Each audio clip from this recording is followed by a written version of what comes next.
Unless the white man said it, we will not believe it. This is a black man coming up with all this information, because you can, prior to Steve Coakley, you had the David Icke that was, you see all this stuff on YouTube, and I still get black people coming to me about David Icke this, David Icke that. You see what he said about it? I said, yeah, that's cool, but we got Coakley. You know what I'm saying? We got Griff. I got my father right there. I don't need Icke. I mean, I can use him for a point of reference. I don't need Icke. It's like a black man coming to me, giving me, what's that white Egyptologist people want to use all the time? What? Yeah, and then you got Gerald Massey. White man, black man coming to me about Gerald Massey. I'm like, we got Dr. Ben, Dr. Clark, my father, Dr. York. We got all these black African lectures about Kemet, and you giving me Gerald Massey? You love white people, don't you? Yeah, okay.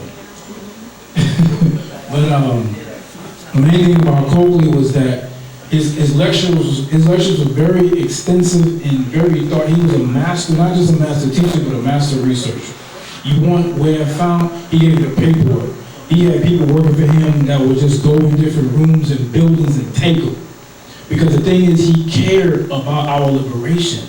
He cared about us actually getting the truth. It wasn't about, well, let me just write this book and so I can make this money. Because you can buy, I can write a bunch of books and did not name nothing, because in our minds we see black people as very gullible and ignorant. But if you care and see our people as gods, to know that all we got to do is be taught what to do and we'll do it, that's all we have to do. So that's all it came down to. So we give honor to those who stood for truth in the truest form. Next slide. And I want to give reference to Griff, because I started watching and listening to Griff around 2012. He was on Tariq Nasheed's, one of his podcasts. He was just dropping it. I mean, he was just so serious. I mean, it was like, you felt like he was just jabbing you in your chest. Just jabbing. It was just so much information at one time. And the fact that he during the time when the book Secrets Between Blacks and Jews came out, he was being persecuted by the Jews, hip-hop industry, other rappers, asking him, why are you putting this information out for? And then what happened? Next thing you know, he gets put out the group. You get put out of the group for putting the truth out. So what was the point of the group? What was the point of Public Enemy if I get put out by the leader of the group for putting out the information? What was the point of the group? Doesn't make any sense. So the fact that he sacrificed money, because after he's being put out, he's going back to just lecturing and researching. There's multiple pieces of Griff where it's like books and stacks of information that he compiled on who's controlling the industry and what kind of frequency that they want our people resonating on. And just looking at the fact that anything that he's saying is like so much truth that it stimulates the people that's listening to this. It's stimulating. This is not a game.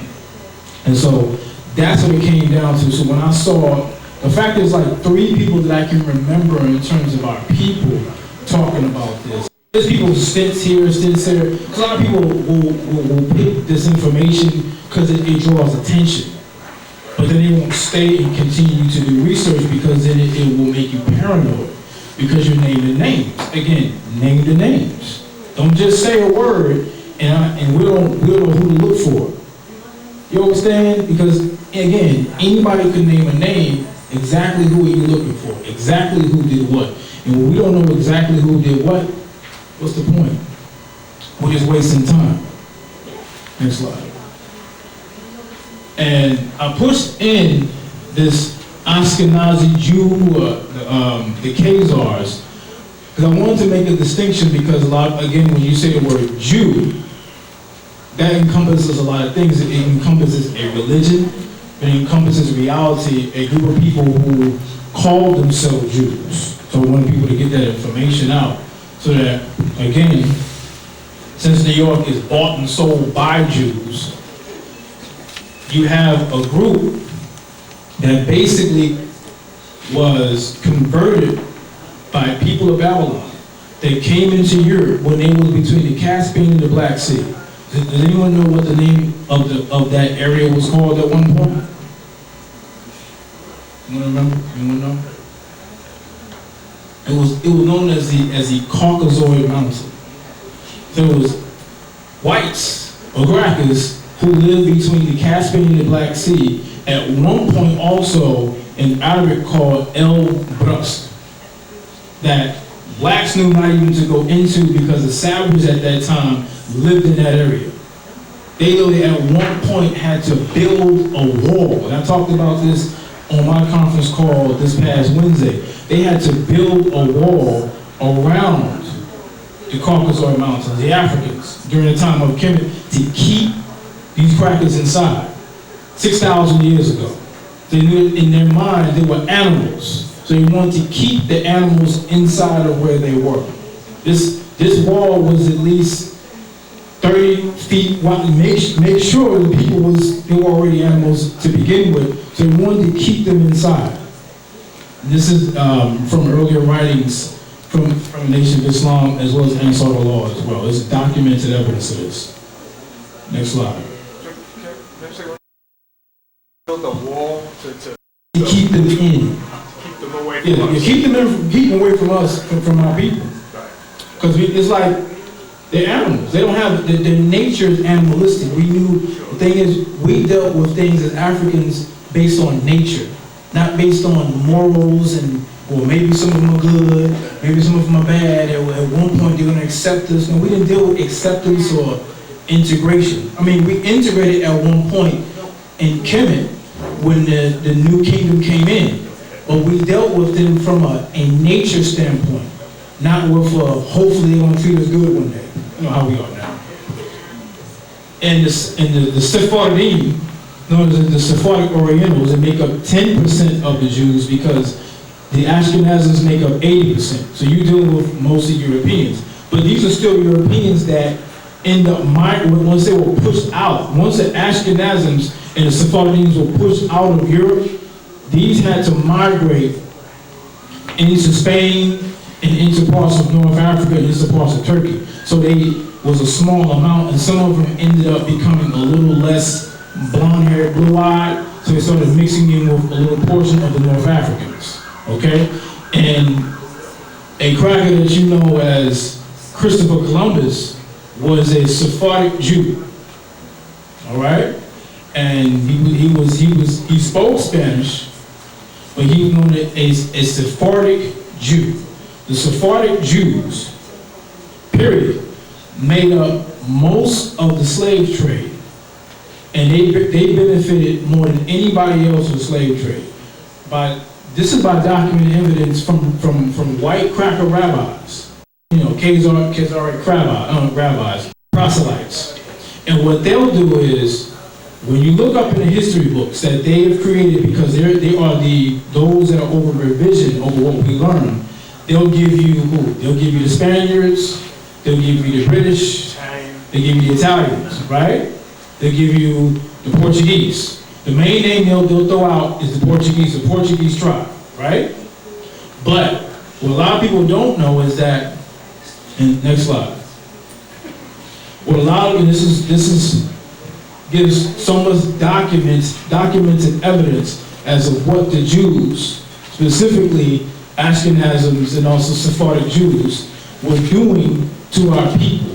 When they would come in, and they weren't even like trading with those of Ghana and those of Senegal and those of Tanzania. They would just kidnap Africans.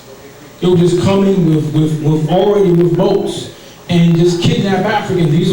This is documented. And when the Nation of Islam put this information out, they wanted people to know who was doing the most. Because we have so much trust and so much of a connection to Jews. We work for Jews every single day. Even in the entertainment industry, the Jews are our God. You know what I'm saying? In the rap world, rather than go independent, you want to get Jewish acceptance. To this day, rather than go independent, you would rather go to Sony where they manufacture most of the buck dancers that we have in our industry. Because if you want to say what you really want to say about the cracker, you have to go independent. So our people know that in order for us to get seen the most, I'm going to have to go to this Jew. I'm going to have to go and get a slave master. So when you look up, and I always recommend this book because it's just astonishing with the amount of money that they made from America, South America, Brazil, going into Jamaica. They had slave companies.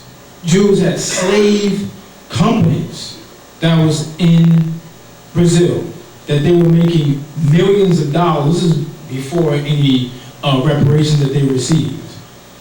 You understand? So they were over the Dutch when they were going into South America and Brazil specifically. They were the ones that were dominating the slave trade. The Europeans say this. They dominated so much that they had to basically be put out of Europe over a period of time because they made so much money. And there was no trade. This was just kidnaps of Africans repeatedly, coming in with more weapons than we could even defend ourselves with, and just taking us and putting us in servitude. Next slide. That's why I went into Christopher Columbus. Period, because again, I make sure that I wrote enough information that in case you wanted to summarize the notes, that you can go back, research this information, and you find out how much of a devil he really was. And again, every single day, or every single year, our people are being forced to celebrate the holiday of a beast man that came in and took our people to make money off of. And not just going into our people, Native Americans that were also already here, some that was in South America, and put them to work in Europe. You understand? So we are taught to worship the devil every single day, every single year in our school systems. And so we look at, and we'll turn around and say, well, why not just have an indigenous day for our people on that same day? But then the reality is you have to get the permission of your oppressor to change anything. Think about that. As you say, well, I'm not a slave, but you go to his schools. Even when we go to black schools, that's in what we call the ghetto, all of the curriculum is still white supremacy, right? Where's the money coming from? White people. White people funding it, so therefore they can dictate what they revise, what they teach. They can continue to tell you how great Dr. King was. He had a dream, and that was it. We shot him, but we feel sorry, so we gave you a holiday. Deal with it. You understand? That's what they do. So we turn around, and everything is forgiveness because they allow you to go to Woolworth. They allow you to, to sit-ins. Black folks love getting their behind wood, don't we? We learned through slavery, right? To just get, just take the beatings well. Just, man, black folks it's like whites be like, wow, those blacks just love getting beaten. I mean, they're always up with signs and they come with the pickets and they're yelling and screaming. It's like, wow, y'all are just like repeats of the 60s. They know what we're gonna do. So they know how to kill us. If you can predict your enemy's movements, you have already won. You understand? So in our school systems, they already can predict our education of our people and our children at least 10 to 20 or 30 years. That's why, again, you have to create African-centered schools. And I give solutions in between slides. You have to at least support African-centered schools that, number one, though, does not receive any government grants from anybody. That means that you have to be able to be the ones to support and fund your own movements. Even in black organizations. Why would you bring your oppressor in your own organization? Does that make sense? I can understand that you have a business and whoever comes in, they buy whatever they want, but you have an African-centered movement with white people in it. What is that? I mean, just make it make sense. Make it make sense. This person in slavery made you work all day, all night, starved you out, beat you, raped your women, castrated your men. Go to the 60s, you know, we're gonna take it. That's what we are. We take it. We take it better than anybody else. Go to the same thing, right? Tell me if I'm wrong. You start a movement to fight against them, but you let them back in. You let them in the movement. They're letting you know who they are. Columbus let our indigenous people know who they are, because there's documented evidence of him going to who? Going to what we call Trinidad today, right? Trinidad, where there was African people that were already there. Our master teacher, Dr. Sullivan, talked about this, and when he went there with a couple of people, they got their butt whooped and they died, right? Then he goes back and asks for reinforcements, which is the what? The Nina, the Pisa, and the Santa Maria, right? So he comes in with reinforcements to almost exterminate the whole African people that were already in the islands, and then subsequently enslaved them. Whereas in the school system, well, we took you over there, and then we put you to work involuntarily, right? Because right now they're teaching, they're trying to find a way to eliminate the word slave out of the curriculum, so that your children coming up, if you still have children in the school system, can now see it as a voluntary, or either voluntary, because they'll say, well, your people sold you, so you kind of voluntarily put yourself in. Or involuntary, because, well, you were primitive at that point. So you deserved it. So you should thank us for putting you in the position that we put you in. Because if it wasn't for us, you would still be ignorant. You'd still be in those forests, having babies without any control. This is what they think. The thing is, what we learn is we learn what they give us, what they allow us after they filter the information, right? When we learn Kemet, we learn it from people who have got it from a filtered standpoint. That's what Egyptology is. It's a filtered amount of information. Because if they went past 6,000 years, they wouldn't be around. The only amount of evidence that they have of themselves of a Neanderthal dogman beast is 6,000 years. Prior to that, you don't find it.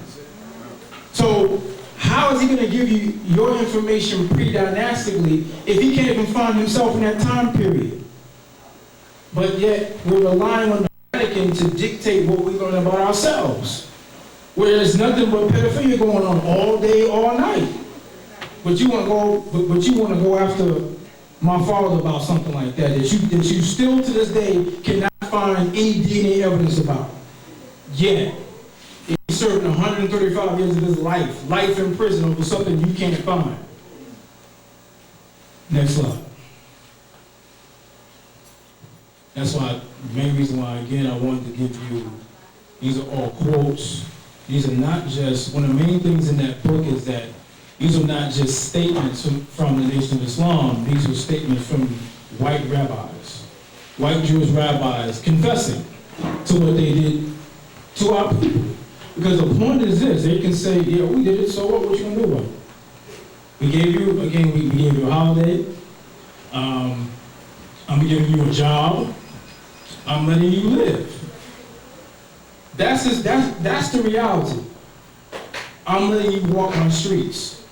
I'm letting you go to and fro on my subways, on my buses, in my cabs. Because subconsciously I still own you. Because under white supremacy, I can always dictate in certain confines and corridors exactly where you go and where you can't go. I live in Houston, Texas. Muhammad Ali couldn't even get a house in parts of Houston, Texas. What's funny is a lot of people don't know is that back in 1966, when he beat Cleveland Williams, he tried to get a house house in Houston, Texas, and they denied it, in River Oaks specifically. This is in the white flag era where they were using slave money to make the white middle class. Did anybody know about that? Yeah, exactly. But he went out of his way to try to find just a second house in Houston, Texas. He said, no, nigga, screw me. You a nigga for life. So the point is that what we have to also study, we must study the ideology of our enemy. Study the ideology of our enemy. And this is not going to be in the slide, but I just want to give you a book to look up called The Turner Diaries. What's it called? The Turner Diaries. Right. The Turner Diaries is a very interesting book, and it's written from a fictional standpoint, right? Read the book, and it says this is a fictional standpoint. And very key people in American history wrote this book, I wrote this book, but read this book as a manifesto for what they wanted to do to America. Black people, specifically in America. You have Timothy McVeigh, you have the little cracker kids that was in Columbine kids, and they were sympathizers of Timothy McVeigh, okay? And they aimed specifically for black children at their school. And see, when you go online and you make these statements, whites are very protective because they're very codified in their movements. Codification means that it's certain things that when you see certain things, you act a certain way. With blacks, we have very inappropriate behavior when the time of subjugation began. We either will, hands up, don't shoot, we get our signs and we picket, or we find ways to say, oh, well, we're going to let God handle that, that's Jesus, what we do, right? Exactly. So, when you say the Turner Diaries, it's basically what the neo-Nazis, the Klan, and white people in general study as a way to say, this is how we're going to take our America back. We're going to get rid of all of this, get rid of the gays, get rid of the blacks. Specifically the blacks in that book are the people that are physically exterminated by the whites in there. All right? That book is very important to read. That's why I say study the ideology of your enemy. The Turner Diaries. The Turner Diaries. It actually is on eBay for like $20. It's very cheap. Yeah, look that up. Next slide. And I wanted to put this up because, again, first statement that needs to be made is they don't refer to themselves as the Illuminati. They don't refer to themselves as that. Okay? That the word itself just means light bearer or holders of the light. You know what I'm saying? The light symbolized Lucifer. Lucifer in the Bible, along with Jesus, is known as the bright morning star in the Bible. That's in Isaiah. You know what I'm saying? We interpret that as like a prophetic of Yahshua. But in reality, that was Lucifer. So, the actual eye, which from Kemet is Haru. When he lost his eye in the battle with Setuch, his half-brother. But for them, it symbolized this is our means to make sure that we are the omnipresent over everything that goes on in society. Right? We can see everything. We control the religion, we control the money, we control the movements. So when you deal with the pyramid also is very symbolic because there's a place that they meet every 9 years. Every 9 years they meet within a pyramid. And within that pyramid, they discuss, it's like a round table, they discuss certain things that they decide, okay, this is what we're going to do here, this is what the Trilateral Commission decides. At least every 4 years when they decide, okay, who's going to be president this next time. Because now, blacks are now being conditioned and trained to go after who now? Bernie Sanders, Hillary Clinton, right? right? And it's funny because that comes out of not knowing our history. Because when you don't know your history, or just history period, you're going to tend to repeat the same mistakes, right? See, remember, back in 1992, we voted for who? Bill Clinton, right? So Bill Clinton was a conservative Democrat, okay? And he was on Arsenio Hall and, doing the saxophone routine. I smoked a little weed when I was in, that's what we were saying, right? So we was giving excuses for voting for practice. That's what we always do because subconsciously we still want to have a master. You understand? Why would you keep making an excuse to keep getting involved in this process? I look at it and I laugh my ass off. I look at that shit and laugh my ass off. I said, you do realize this shit is already decided, right? You realize it's already decided, right? Like, Barack Obama's 8 years already decided. We need to have this key Negro in this key position to subdue these blacks, to get them to think that at some point, wow, we got a black man in here, so he's gonna do some type of good for our people. Yes, Lord. That's what we think, right? Soon as you saw a nigga say, oh man, we finally got what we needed. And the next thing you know, you see over 1,100 black people died in 1 year in 2015, and it's like, where's Obama? Where's our Savior? Where's our Jesus? Where's he at? I know we got a little white in him, but it's okay. It's all right. He gonna do something, right? 8 years of buck dancing and cooning, right? You mad? Is that right? Buck dancing and cooning? I'm saying it again. 8 years of buck dancing and cooning that we had to deal with watching Obama play his game, because you know what we do. Blacks make excuses for it by like, man, I love Michelle Obama though. I love that black family. That black family in that house, right? See that house? You see that? You see that? See, I think you waved at me. I think she did too. You know, that's. She the prettiest first lady we ever had. Yeah, right? That shit was ugly crackers. But she was so pretty. Look at them. See, now they making music videos with Stephen Curry and his wife. They so down.